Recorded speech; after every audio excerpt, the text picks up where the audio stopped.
ഇപ്പോഴും ഞാൻ പറയുന്നു LDF വേണ്ടിയിട്ട് ഞാൻ ഇപ്പോഴും മനഃപൂർവ്വം വോട്ട് ചെയ്തിട്ടില്ല. അത് നിങ്ങൾക്ക് തെളിയിക്കാം. എന്താണ് സംഭവിച്ചത് സത്യത്തിൽ? എന്താണ് എൻ്റെ വളരെ സിമ്പിളായിട്ട് ക്വസ്റ്റ്യൻ ആണ്. നിങ്ങൾ വോട്ട് ചെയ്യാൻ പോകുമ്പോൾ, നമ്മൾ സാധാരണ വോട്ട് ചെയ്യാൻ പോകുമ്പോൾ നമ്മുടെ മനസ്സിൽ പല വികാരങ്ങൾ കയറി വരും. അതിൽ ഏത് വികാരമായിരുന്നു നിങ്ങൾ വോട്ട് ചെയ്യാൻ പോയപ്പോൾ? ഒരു വികാരത്തിൻ്റെ പുറത്ത് വോട്ട് ചെയ്തതല്ലേ. ഞാൻ എൻ്റെ വീട്ടിൽ നിന്ന് രാവിലെ ഇറങ്ങുമ്പോൾ തന്നെ അവിടെ ഒരു മക്കാമുണ്ട്, അവിടെ പോയിട്ട് ഞാൻ എൻ്റെ ഫാമിലി, എൻ്റെ ഉപ്പാനെ അടക്കം വിളിച്ചിട്ടാണ് പോയി. എല്ലാ നേതാക്കന്മാരെയും വിളിച്ചു. എൻ്റെ ഉള്ളിൽ അങ്ങനെ ഒരു ഇത് ഉണ്ടെങ്കിൽ അത് ഇല്ല, ആരും വിളിച്ചിട്ടില്ല. ആരും അത് ഇതിന് ശേഷമാണ് അത് വിളിച്ചു. ഞാൻ ആരുടെയും കോൾ എടുത്തിട്ടില്ല. മുസ്തഫയോട് നാളെ ഒരു ടിസ്റ്റ് ഉണ്ടാവും, നിങ്ങൾ കാത്തിരുന്ന് കാണാൻ പറഞ്ഞോ? ഞാൻ പറഞ്ഞല്ലോ, അതൊരു ജസ്റ്റ് ഫ്രണ്ട്ലി ടോക്ക് മാത്രമാണ്. അതിന്റെ മുന്നേ ഞാൻ മുസ്തഫയോട് സംസാരിച്ചിട്ടുണ്ടല്ലോ. ഇതിന് മുന്നേ മുസ്തഫയോട് സംസാരിച്ചിട്ടുണ്ടല്ലോ. ഇതിന് മുന്നേ എനിക്ക്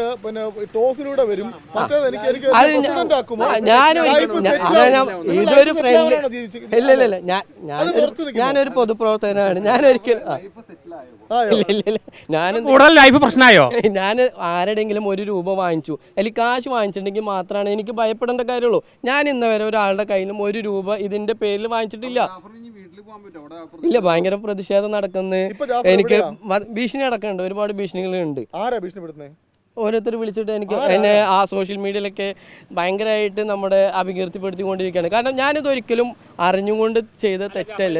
ഇതിനകത്തുള്ളൊരു വിഷയം, ജാഫർ വോട്ട് ചെയ്യാൻ വരുമ്പോൾ സ്വാഭാവികമായിട്ട് മിസ്റ്റേക്ക് സംഭവിക്കുക. ഒരുപാട് പേർക്ക് അങ്ങനെ സംഭവിച്ചിട്ടുണ്ട്, പല ആളുണ്ട്. ഇത് ജാഫർ തലേദിവസം ഇതിനെ സപ്പോർട്ട് ചെയ്യാവുന്ന ഒരുപാട് ജാഫറിന്റെ ഭാഗത്തു നിന്ന് കമന്റുകൾ വന്നു.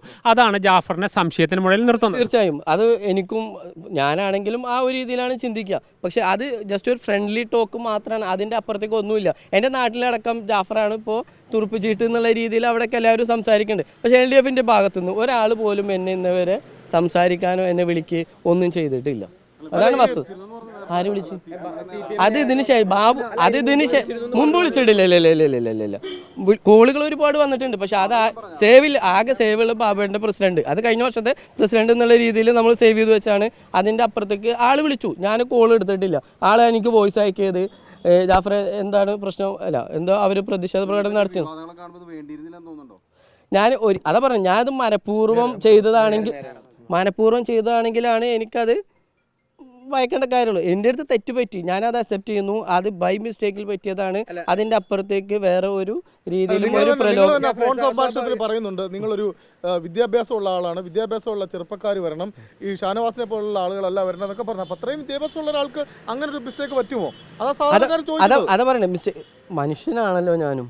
കാരണം ഞാൻ ഒരിക്കലും മനഃപൂർവ്വം ഒരിക്കലും ഒരു തരത്തിലും ഞാൻ LDF സപ്പോർട്ട് ചെയ്ത ആളാണ്. കാരണം എൻ്റെ ചെറുപ്പം, ഞാനിപ്പോഴും ഞാൻ LDF എതിർക്കാനാണ്. അല്ല, രാഷ്ട്രീയത്തിലേക്ക് ഇനി, കാരണം ജനങ്ങളുടെ ഇടയിൽ നമ്മൾ മോശക്കാരനെ. കാരണം ഒരു പ്രധാന വിഷയം എന്താ പറയുക, താങ്കൾ വളരെ ശക്തമായ മത്സരം കാഴ്ചവെച്ചു. LDF ലീഡ് ചെയ്ത വാർഡുകളിൽ പോലും താങ്കൾ ലീഡ് ചെയ്തു എന്നാണ് നമ്മൾ അവിടെ നമ്മൾ മനസ്സിലാക്കിയത്. അത്തരം ഒരാൾ ജനങ്ങളോട് വഞ്ചന നടത്തിയെന്ന് തോന്നുന്നുണ്ടോ? ഇല്ല, അതാണ് ഞാൻ പറയുന്നത്. കാരണം എൻ്റെ അടുത്ത് പറ്റിയൊരു മിസ്റ്റേക്കാണ്. അതിൻ്റെ പുറത്ത് ഞാൻ പൊതുസമൂഹത്തിൻ്റെ മുന്നിൽ ഞാൻ മാപ്പ് പറയുകയും ചെയ്തു, രാജിവെക്കുകയും ചെയ്തു. കാരണം ഞാൻ ആ ഒരു പോസ്റ്റിലിരിക്കാൻ യോഗ്യനല്ല. കാരണം എൻ്റെ അടുത്ത് പറ്റിയ മിസ്റ്റേക്കാണ്. തീർച്ചയായും എൻ്റെ അടുത്ത് പറ്റിയ തെറ്റാണ്. അത് ഞാൻ സ്ഥാനാർത്ഥികളാണ്. അതിൽ ഒരാൾക്ക് വോട്ട് ചെയ്യരുത് എന്നുള്ളത് നിങ്ങളുടെ മുന്നണിയുടെ ഒരു തീരുമാനമാണ്. തീർച്ചയായും ചെയ്യണം എന്നുള്ളത്. അതെ. അപ്പൊ ഈ രണ്ട് വോട്ടിൽ ഒരെണ്ണത്തിലേക്ക് ചെയ്യാനായിട്ട് അത് നമ്മളെ വിശ്വസിക്കാൻ പറ്റുന്നില്ല. അതാണ് ക്ലാരിറ്റി വേണ്ടത്. ഇത് ചെയ്യേണ്ടത് ക്രോസ് ചെയ്യലാണ്. ഞാൻ അവിടെ ചെന്ന് നോക്കുമ്പോൾ ഞാൻ ശ്രദ്ധിച്ചില്ല. അതാണ് എൻ്റെ അടുത്ത് പറ്റിയ തെറ്റാണ്. അതാ പറയണേ. അല്ലല്ല, ജാഫർ ഈ പറഞ്ഞ എല്ലാ കാര്യങ്ങളും ഞാൻ പൊതുമഹം മനസ്സിലായി, തെറ്റുപറ്റാം. പക്ഷെ ജാഫർ രണ്ടുപേരും മാത്രമുള്ള കൊടുത്ത് എങ്ങനെയാണ് ജാഫറിന് ഒരു പറയുന്നത്? ഞാൻ ഒരിക്കലും KV നഫീസൊക്കെ ഞാൻ വോട്ട് ചെയ്യില്ല, LDF വോട്ട് ചെയ്യില്ല. അതിപ്പോ ഞാൻ ഒന്നാമത് നഫീസ്, രണ്ടാമത് ഷാനവാസ്. അതാ പറയണത്. ഞാൻ മനഃപൂർവ്വം പേര് നോക്കിയിട്ട് ഞാൻ ടിക്ക് ചെയ്തു. എന്താണ് സംഭവിച്ചതെന്ന് അവിടെ പോയിട്ട് ക്രോസ് ചെയ്തു. പക്ഷെ ആരെല്ലാം വോട്ട് ചെയ്തെന്ന് പോലും എനിക്ക് അറിയില്ല. അതാ പറയണത്, ഒരു തരത്തിലുള്ള പ്രലോഭനത്തിൽ വീണിട്ടല്ല ഞാൻ വോട്ട് ചെയ്തത്. എൻ്റെ അടുത്ത് പറ്റിയ ഒരു മിസ്റ്റേക്ക് ആണ് ഞാൻ പറഞ്ഞല്ലോ. പൊതുസമൂഹം വിശ്വസിക്കുമെന്നാണ്? ഇല്ല, തീർച്ചയായും അത് വിശ്വസിക്കില്ല. കാരണം അതിന് തെളിഞ്ഞു വരണം. അതിനാണ് വിജിലൻസ് അന്വേഷിക്കുന്നത്. ഞാൻ നുണപരിശോധനയ്ക്ക് വരെ തയ്യാറാണ്. ഇനി ഏത് വിധത്തിലുള്ള പരിശോധനയേക്കാൾ അപ്പുറത്ത് ഒരു ജനപ്രതിനിധി, ജനങ്ങൾ നിങ്ങളെ വിശ്വസിച്ച് വോട്ട് ചെയ്തു, എന്നിട്ട് നിങ്ങൾ പറയുന്ന വോട്ട് ചെയ്യുമ്പോൾ ഇപ്പോൾ അറിയാണ്ട് പറ്റിപ്പോയി എന്നാ പറയുന്നത്. അത് എങ്ങനെയാ ജനം വിശ്വസിക്കുക? ജാഫർ പറയണേ എൻ്റെ അടുത്ത് തെറ്റ് പറ്റി എന്നുള്ളത് ഞാൻ 100% തെളിഞ്ഞു കഴിഞ്ഞല്ലോ. ഞാനതും അല്ലല്ല ഞാൻ പറയട്ടെ. ജാഫർ പറഞ്ഞതിനെ പൊളിയാണ്. കാരണം ഒന്നാം നമ്പർ ആയിരുന്നു നഫീസയുടെ ബാലറ്റ് കിടന്ന പേര്. അതുവരെ വ്യക്തമായിട്ട് ജാഫറിന് അറിയാം. ഞാൻ പറയണത് അതാണ്. കാരണം ഞാൻ മനഃപൂർവ്വം നഫീസൊക്കെ വോട്ട് ചെയ്യില്ല. അത് LDF-നും വോട്ട് ചെയ്യാത്ത ഒരാളാണ്. കാരണം ഒരു പ്രലോഭനം അല്ലല്ല, അത് നിങ്ങളത് വളച്ചൊടിക്കാൻ ശ്രമിക്കല്ലേ. കാരണം ഓൾറെഡി ഞാൻ പൊതുസമൂഹത്തിന്റെ മുന്നിൽ അത്രയും വഷളായിട്ട് നിൽക്കണത്. ഇനി നിങ്ങളത് വളച്ചു അല്ലല്ല അതേ ഞാൻ പറയണേ. അതാ ഞാൻ മനഃപൂർവ്വം ചെയ്തെങ്കിൽ ഞാൻ അത് അക്സെപ്റ്റ് ചെയ്യാൻ തയ്യാറാണ്. ഇല്ല ഒരു ഞാൻ പറഞ്ഞല്ലോ നിങ്ങൾക്ക് ഇതാ ഞാൻ പറയട്ടെ. അവരുടെ ഇത് ആരോപണം മാത്രമല്ല സുഹൃത്തെ, ഇതിന്റെ അപ്പുറത്ത് അതാ ഞാൻ പറയാം. നിങ്ങൾ എൻ്റെ ഫോൺ ഞാൻ നിങ്ങൾക്ക് ആരുടെ മുന്നിലും വെച്ച് തരാം.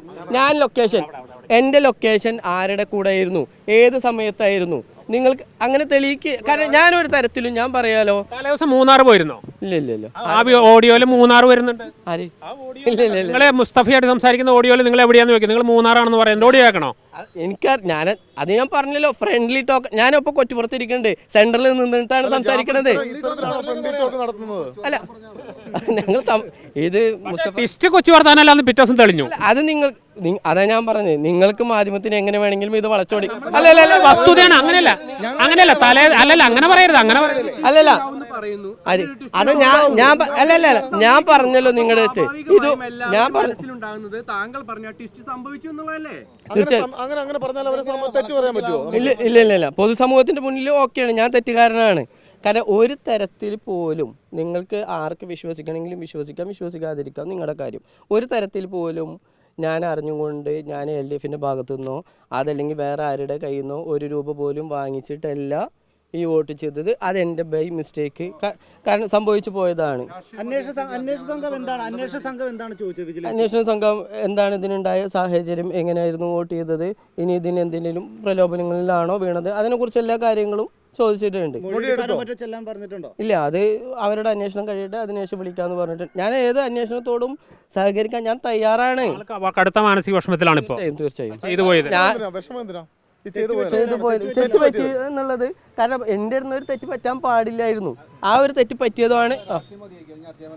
ഇല്ലല്ലേ രാഷ്ട്രീയ പൊതുപ്രവർത്തനല്ലേ പോകുന്നുണ്ട് CPM. ഇല്ല ഞാൻ പറഞ്ഞല്ലോ, ഞാനൊരു തരത്തിലും LDF-നെ അംഗീകരിക്കാത്ത ആള്. എൻ്റെ കൂടെ പഠിച്ച ആളുകൾക്കെല്ലാം മറ്റൊരു പ്രധാന പ്രശ്നം എന്ന് പറയുന്നത് വടക്കാഞ്ചേരി ബ്ലോക്ക് പോലെ LDF-ന്റെ കുത്തകയായ ഒരു സ്ഥലം അവിടെ 7 വരിക എന്ന് പറഞ്ഞാൽ വളരെ അത്ഭുതമാണ്. അതിൽ ജാഫറിന്റെയും വലിയ പങ്കുണ്ട്.